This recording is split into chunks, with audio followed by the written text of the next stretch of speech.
बच्चों, क्लास में आप लोगों का स्वागत है। आज हम लोग शिक्षा शास्त्र में शिक्षा की विशेषताएं पढ़ेंगे। शिक्षा की विशेषताएं क्या है, जो कई बार आपके एग्जाम में भी ये पूछा गया है कि शिक्षा की विशेषताएं क्या होती है। शिक्षा की विशेषताओं का वर्णन कीजिए। तो शिक्षा की विशेषताएं कई होती हैं, जिनमें पहला है शिक्षा विकास की एक प्रक्रिया है। फर्स्ट पॉइंट है शिक्षा विकास की एक प्रक्रिया है। देखिए, शिक्षा जो होती है वो विकास की एक प्रक्रिया है, क्योंकि शिक्षा के द्वारा ही बालक की आंतरिक शक्तियों का विकास होता है। जो बालक है, शिक्षा के द्वारा ही उसका आंतरिक शक्तियों का विकास होता है। और शिक्षा विभिन्न माध्यमों से, जैसे शारीरिक, मानसिक, भावात्मक, सामाजिक, चारित्रिक एवं आध्यात्मिक विकास भी होता है। इसलिए शिक्षा को विकास की प्रक्रिया माना गया है। दूसरा हेडिंग है शिक्षा आजीवन चलने वाली प्रक्रिया है। शिक्षा आजीवन चलने वाली प्रक्रिया है।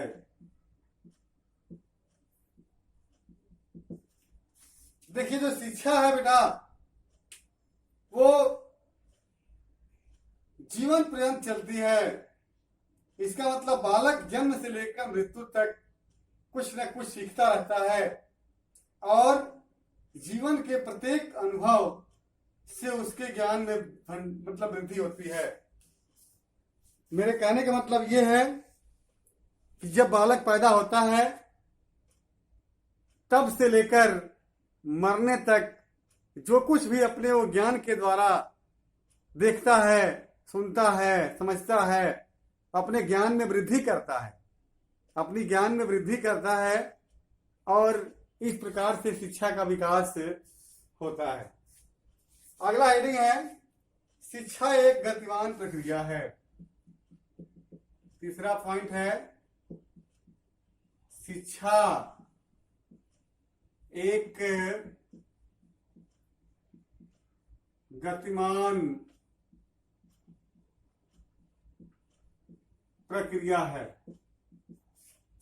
मेरे कहने का मतलब यह है कि शिक्षा की प्रक्रिया निरंतर चलती रहती है और कभी स्थिर नहीं रहती है। परिस्थितियों के अनुसार उसमें परिवर्तन दिखाई देते हैं कभी कभी। जिसे आपको बता दें, इसमें व्यक्ति का विकास होता है। इसमें व्यक्ति का विकास होता है। ये एक गतिमान प्रक्रिया है।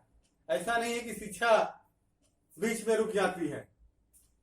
शिक्षा के द्वारा ही विकास होती है। शिक्षा एक गतिमान प्रक्रिया है। शिक्षा हमेशा चलती रहती है। शिक्षा एक द्विमुखी प्रक्रिया है। अगला पॉइंट है शिक्षा द्विमुखी प्रक्रिया है। देखिए, शिक्षा एक द्विमुखी प्रक्रिया है। इसको सबसे पहले एडम्स महोदय ने कहा था। एडम ने बताया था, जो एक प्रसिद्ध शिक्षा शास्त्री है। तो जॉन एडम्स सबसे पहले यही बताए थे कि शिक्षा देने वाला और शिक्षा पाने वाला, इसमें शिक्षक और विद्यार्थी के बीच आदान प्रदान होता है और दोनों परस्पर सक्रिय सहयोग देते हैं। हमारे कहने का मतलब यह है कि जो शिक्षक हैं, विद्यार्थी हैं, एक दूसरे के व्यक्तित्व को प्रभावित करते हैं और प्रक्रिया का परिणाम शिक्षा के रूप में व्यक्त करते हैं।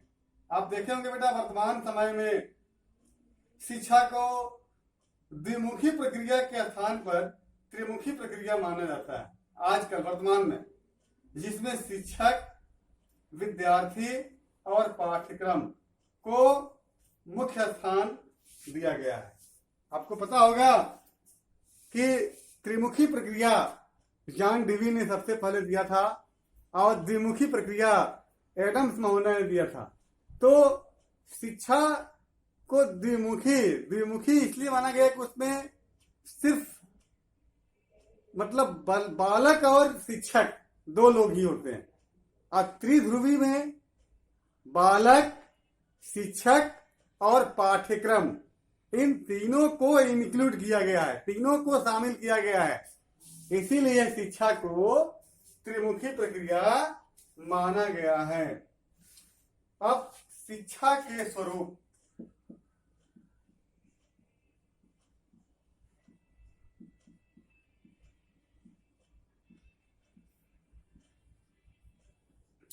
देखिए शिक्षा के स्वरूप क्या है। शिक्षा के स्वरूप को दो भागों में बांटा गया है। पहला है औपचारिक शिक्षा और दूसरा है अनौपचारिक शिक्षा। इसका पहला जो पार्ट है औपचारिक शिक्षा, ये क्या होता है मैं बताना चाहूंगा कि औपचारिक शिक्षा क्या है।